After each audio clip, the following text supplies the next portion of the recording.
एक सवाल, क्या आपने कभी सोचा है कि आप किसी एनजीओ को एक रेगुलेटेड स्टॉक एक्सचेंज प्रोग्राम के ज़रिए फंड कर सकते हो? डोनेशन भी, एटीजी टैक्स बेनिफिट भी और पूरी ट्रांसपेरेंसी भी, एक ही जगह। और अगर आप एक एनजीओ चलाते हैं, तो क्या आपको पता है कि आप पब्लिकली करोड़ों रेज़ कर सकते हो, बिना गवर्नमेंट के ग्रांट चक्कर लगाए, हायर डिस्क्लोजर स्टैंडर्ड्स के साथ? ये दोनों चीज़ें आज एक ही प्लेटफ़ॉर्म दे रहा है, सोशल स्टॉक एक्सचेंज। और सीएस के लिए भी एक ब्रांड न्यू करियर अपॉर्चुनिटी है इसमें। तो चलते हैं इस बात को समझने के लिए। तो एसएससी है क्या? सिंपल में एनएससी और बीएससी के अंदर एक स्पेशल सेगमेंट जहां स्टॉक ट्रेड नहीं होती, बल्कि सोशल एंटरप्राइजेस अपना काम रजिस्टर करती है ताकि वो पब्लिक से फंड रेज कर सके। मतलब ऐसे ऑर्गेनाइजेशन जो सोसाइटी के लिए काम करते हैं, rural education, clean energy, health care, tribal welfare. SEBI ने 2021 में इसे अप्रूवल दिया और 2023 में पहली बार लिस्टिंग आई। अब ये एक रियल रेगुलेटेड और लीगल प्लेटफॉर्म है, एक नया फाइनेंशियल इकोसिस्टम जहां सोशल गुड्स को भी स्ट्रक्चर्ड फंडिंग मिलती है। एसएससी पर दो टाइप के ऑर्गेनाइजेशन को लिस्ट हो सकता है। पहली, not for profit, section 8 companies, registered trust and societies. यह एक ZC/ZP इंस्ट्रूमेंट के जरिए कंट्रीब्यूट कलेक्ट करते हैं। यह एक फाइनेंशियल इन्वेस्टमेंट नहीं है, यह एक रेगुलेटेड डोनेशन फ्रेमवर्क है। दूसरी, फॉर प्रॉफिट एंटरप्राइज, जिसकी 67% से भी ज्यादा रेवेन्यू सोशल गोल से आती हो। यह एक इक्विटी या यूनिट्स के जरिए लिस्ट होती है। यहाँ फाइनेंशियल रिटर्न्स की भी पॉसिबिलिटी हो सकती है। दोनों के लिए प्लेटफॉर्म ओपन है, लेकिन स्ट्रक्चर और नेचर दोनों बिल्कुल अलग है। अब एक इंटरेस्टिंग सवाल, एनजीओ तो डोनेशन पर चलती है ना, government grants, individual donor, CSR, तो फिर एसएससी की जरूरत है क्या? क्या एक सिर्फ ब्यूरोक्रेटिक लेयर है या एक्चुअली कुछ रियल बदलता है?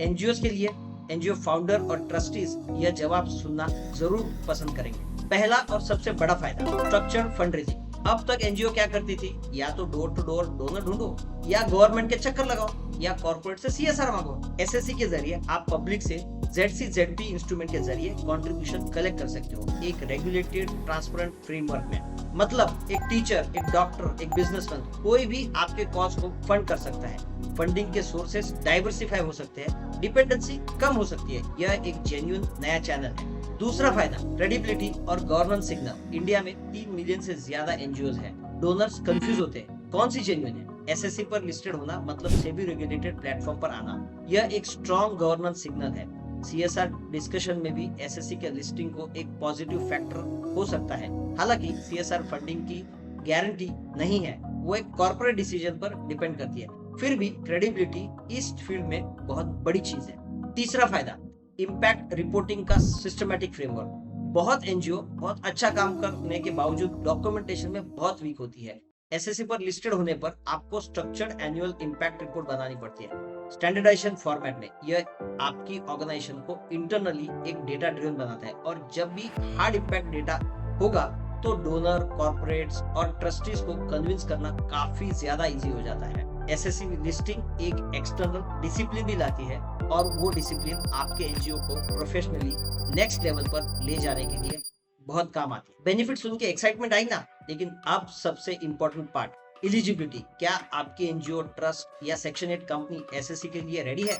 चेकलिस्ट अभी नोट कर लो, क्योंकि कुछ चीजें आपको अभी से प्रिपेयर करनी होगी। नॉट फॉर प्रॉफिट के लिए क्राइटेरिया नोट करो ध्यान से।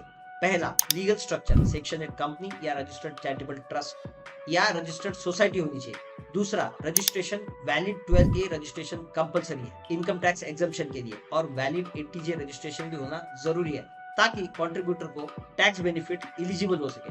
तीसरा, ट्रैक रिकॉर्ड, मिनिमम 3 साल का ऑपरेशनल एग्जिस्टेंस रिक्वायर्ड है। नई ऑर्गेनाइजेशन के लिए प्लान करो अभी, लिस्ट करो बाद में। चौथा, स्पेंडिंग सोशल एक्टिविटीज पर मिनिमम 50 लाख पर ईयर का स्पेंड होना चाहिए। पांचवा, no promoter distribution, not for profit organisation profit को डिस्ट्रीब्यूट नहीं कर सकती। यह ऑब्वियस है, यह प्योर सोशल मिशन ऑर्गेनाइजेशन है। छठा, एफसीआरए कंप्लायंस, अगर फॉरेन फंड्स रिसीव करते हो तो एफसीआरए रजिस्ट्रेशन और कंप्लायंस मैंडेटरी है। सातवां, clean record, no major pending या लीगल या रेगुलेटरी वायलेशन। ये सब बॉक्सेस टिक होते हैं तभी एसएससी एप्लीकेशन मीनिंगफुल होगा, और अगर आज नहीं होते तो अभी से प्लानिंग शुरू करो। एसएससी फ्यूचर की डायरेक्शन है। फॉर प्रॉफिट एंटरप्राइजेस के लिए क्राइटेरिया अलग है। पहला, 67% से भी ज्यादा सोशल रेवेन्यू रूल्स, कंपनी की 67% से ज्यादा की रेवेन्यू सोशल या एनवायरमेंटल कॉज से रिलेटेड होनी चाहिए। दूसरा, minimum financial threshold SEBI guideline में स्पेसिफाइड है। तीसरा, डिफाइंड इम्पैक्ट मेजरमेंट फ्रेमवर्क, आप सोशल इम्पैक्ट कैसे मेजर करोगे यह क्लियरली डिफाइन होना चाहिए। मिशन ड्रिवन कंपनी हो, clean energy, affordable health care, rural fintech, तो सीरियसली चेक करो 67% रूल अप्लाई होता है या नहीं। एक important clarification, not for profit organisation के लिए ZCZP instrument financial return provide नहीं करते। यह प्राइमरीली सोशल इम्पैक्ट और एप्लीकेबल टैक्स बेनिफिट के लिए होते हैं। फाइनेंशियल रिटर्न की भी possibility for profit social enterprises के केस में ही हो सकती है। यह डिस्टिंक्शन समझना बहुत जरूरी है। क्राइटेरिया क्लियर हो गई। अब रियल एग्जांपल की तरफ चलते हैं। एक ऐसी ऑर्गेनाइजेशन जिस पर शायद आपने पहले कभी ध्यान नहीं दिया, लेकिन जो 1 लाख से ज्यादा गांव में काम कर रही है, नाम है एकल विद्यालय। इनकी स्टोरी एसएससी और सोशल फंडिंग का एक पावरफुल इलस्ट्रेशन है। एकल विद्यालय नॉट फॉर प्रॉफिट ऑर्गेनाइजेशन में जो रिमोट, ट्राइबल और रूरल एरियाज में सिंगल टीचर कम्युनिटी स्कूल चलाती है पूरे इंडिया में। एसएससी फ्रेमवर्क के through eligible contribution ZCZP instrument में सब्सक्राइब कर सकते हैं।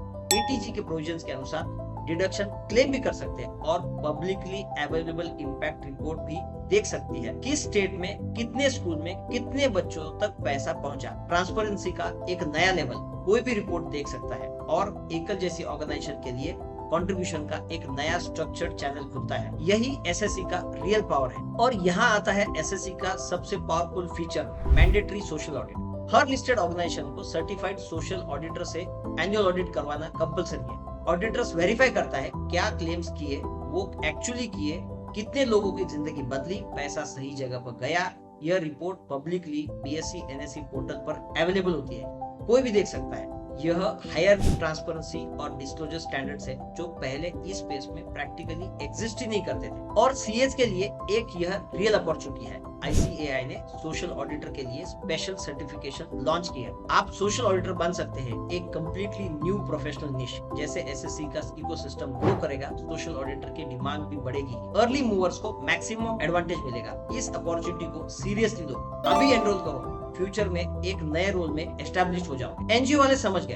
अब बात करते हैं कंट्रीब्यूटर्स और इन्वेस्टर के लिए, क्योंकि यहाँ टैक्स बेनिफिट और इम्पैक्ट ट्रैकिंग इतना स्ट्रक्चर है कि अगर आप अब तक कैजुअली डोनेट करते थे, आप एक मच मोर पावरफुल ऑप्शन को मिस कर रहे थे। टैक्स बेनिफिट के बारे में बात करने से पहले एक इंपॉर्टेंट नोट, एसएससी कंट्रीब्यूशन पर टैक्स बेनिफिट इंडिविजुअल सर्कमस्टेंसेस और एप्लीकेबल इनकम टैक्स प्रोविजन पर डिपेंड करते हैं। कोई भी डिसीजन लेने से पहले अपने सीए या टैक्स एडवाइजर से जरूर कंसल्ट करो। जो मैं अब बताऊंगा वो एक जनरल फ्रेमवर्क है, स्पेसिफिक गारंटी नहीं। पहला, एटीजी के under tax benefit. Eligible SSC contribution पर नॉर्मल एटीजी के प्रोविजन के अनुसार डिडक्शन मिल सकती है। डिडक्शन 50% या 100% हो सकती है। यह डिपेंड करता है कि ऑर्गेनाइजेशन के टाइप और इनकम टैक्स अप्रूवल की कैटेगरी क्या है। और सबसे इंपॉर्टेंट फर्क जो एसएससी क्रिएट करता है, यहाँ एक कंप्लीट ऑडिट ट्रेल होती है। एसएससी की official website, verified impact report, certified social auditor का साइन ऑफ, आईटीआर फाइलिंग में भी यह सब बहुत क्लीन और मोर डिफेंसिव है कंपेयर टू एक प्लेन डोनेशन रिसीप्ट। दूसरा, इम्पैक्ट ट्रैकिंग। यह वो चीज है जो रेगुलर चैरिटी में प्रैक्टिकली नहीं मिलती। एसएससी के थ्रू इम्पैक्ट रिपोर्ट और पब्लिक डिस्क्लोजर के जरिए आप अपने कंट्रीब्यूशन को रियल इम्पैक्ट ट्रैक कर सकते हो। कितने बेनिफिशियरीज तक का पैसा पहुंचा, आउटकम क्या थे, ऑडिट वेरीफाइड है। यह आपका एक सोशल कंट्रीब्यूशन रिकॉर्ड है, डॉक्यूमेंटेड, स्ट्रक्चर और पब्लिकली वेरीफाइड। पहली बार आप किसी को दिखा सकते हो कि देखो मेरे कंट्रीब्यूशन से यह एक स्पेसिफिक आउटकम आए। वो सेटिस्फैक्शन और अकाउंटेबिलिटी अलग लेवल का होता है। तीसरा, रिस्पॉन्सिबल गिविंग। ग्लोबल में ESG इन्वेस्टिंग का ट्रेंड तेजी से बढ़ रहा है। इंडिया में भी एक ये इमर्जिंग है। एसएससी पर कंट्रीब्यूट करके आप अपने फाइनेंशियल प्लानिंग में एक पर्पस ड्रिवन लेयर ऐड करते हो। फाइनेंशियल रिटर्न ZCZP में नहीं मिलेंगे, लेकिन एटीजी बेनिफिट मिलता है, डॉक्यूमेंटेड सोशल इम्पैक्ट मिलता है और लॉन्ग टर्म एक रिस्पॉन्सिबल कंट्रीब्यूटर की आइडेंटिटी मिलती है। यह इंक्रीजिंगली मीनिंगफुल हो रहा है HNIs के लिए, कॉर्पोरेट के लिए और आम सिटीजन्स के लिए भी। अब एक रियल एग्जांपल, एक फॉर प्रॉफिट सोशल एंटरप्राइज का, जहां फाइनेंशियल रिटर्न्स भी पॉसिबल है और सोशल इम्पैक्ट भी है। नाम है सेल्को सोलर। इन्होंने प्रूव किया कि प्रॉफिट और पर्पस साथ में चल सकते हैं एसएससी फ्रेमवर्क के through. SELCO solar for profit social enterprises जो लो इनकम और रूरल हाउस होल्ड के लिए affordable solar energy solution provide करती है। इनकी 67% plus revenue socially impactful customer से है, इसलिए फॉर प्रॉफिट एसएससी कैटेगरी में एलिजिबल है। एसएससी फ्रेमवर्क के थ्रू इन्वेस्टर्स इक्विटी या यूनिट्स में सब्सक्राइब कर सकते हैं। यहाँ फाइनेंशियल रिटर्न की भी पॉसिबिलिटी एग्जिस्ट करती है क्योंकि फॉर प्रॉफिट एंटिटी में है। साथ में इम्पैक्ट रिपोर्ट भी बनती है, कितने घर सोशल से रोशन हुए, CO2 savings, rural family benefited. यह एक ड्यूअल रिटर्न मॉडल है। Organisation growth, society benefits, investor का भी फाइनेंशियल इंटरेस्ट भी अलाइंड है। सब कुछ बहुत प्रॉमिसिंग लग रहा है ना, लेकिन मैं बहुत ऑनेस्ट नहीं हूँ। सब पॉजिटिव बताना मेरा काम नहीं। एसएससी के लिए भी कुछ रियल चैलेंजेस हैं जो आज भी एग्जिस्ट करते हैं, इन्हें जानना जरूरी है ताकि आप एक इन्फॉर्म डिसीजन ले सको। पहला चैलेंज, लो लिस्टिंग। अभी भी बहुत लिमिटेड ऑर्गेनाइजेशन एसएससी पर लिस्टेड है। अवेयरनेस बहुत कम है। बहुत से एनजीओ को एसएससी का एग्जिस्टेंस भी पता नहीं है। दूसरा, कंप्लायंस बर्डन।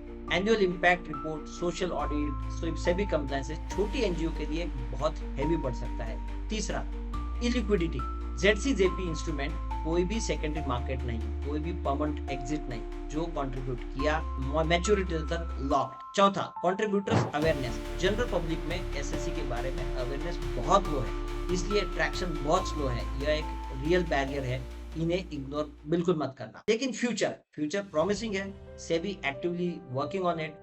कंप्लायंस इजी बनाने की कोशिश चल रही है। गवर्नमेंट का भी पुश है एसएससी को ग्रो करने के लिए। Tax benefits already in place है। इंडिया में 3 मिलियन एनजीओज है। अगर सिर्फ उनका 1% भी एसएससी इकोसिस्टम में आया तो यह एक स्पेस ट्रांसफॉर्म हो सकता है। एसएससी अभी नेसेंट स्टेज पे है, लेकिन इंडिया का एक सोशल कैपिटल मार्केट बनने की पहली सीरियस कोशिश है और पहली कोशिश में एंगेज होने का फायदा मैक्सिमम होता है। तो आज एक वीडियो में 3 ऑडियंस के लिए पिक्चर क्लियर हो गई। एनजीओज के लिए एसएससी फंड रेजिंग, क्रेडिबिलिटी और गवर्नेंस स्टैंडर्ड कैसे इंप्रूव हो सकता है। कंट्रीब्यूटर्स के लिए एटीजी प्रोविजंस के अनुसार टैक्स बेनिफिट और स्ट्रक्चर्ड इम्पैक्ट ट्रैकिंग। सीएस के लिए सोशल ऑडिटर सर्टिफिकेशंस का ग्रोइंग निश। अब एक काम करो, अगर आप एनजीओ चलाते हो तो अपने सीए से एसएससी एलिजिबिलिटी जरूर डिस्कस करो। कंट्रीब्यूट करना है तो एसएससी लिस्टेड ऑर्गेनाइजेशन को एक्सप्लोर करो और अपने एडवाइजर के साथ, और उन्हें ये जरूर शेयर करो अपने एनजीओ वाले फ्रेंड्स के साथ। उनको ये पता होना चाहिए। अगर ये वीडियो अच्छी लगी तो लाइक करो और हेल्पफुल लगी तो सब्सक्राइब करो। मैं हूँ सीए धीरज ओस्तवाल। और अगर आपको ऐसा लगता है कि मैं और भी ऐसे वीडियो बनाऊं, सेक्शन 80G, सेक्शन 8 कंपनी कैसे बनाए या कैसे चलाए, तो जरूर कमेंट सेक्शन में मुझे बताइए। मैं आपके लिए वीडियो जरूर लेकर आऊंगा। Thank you so much.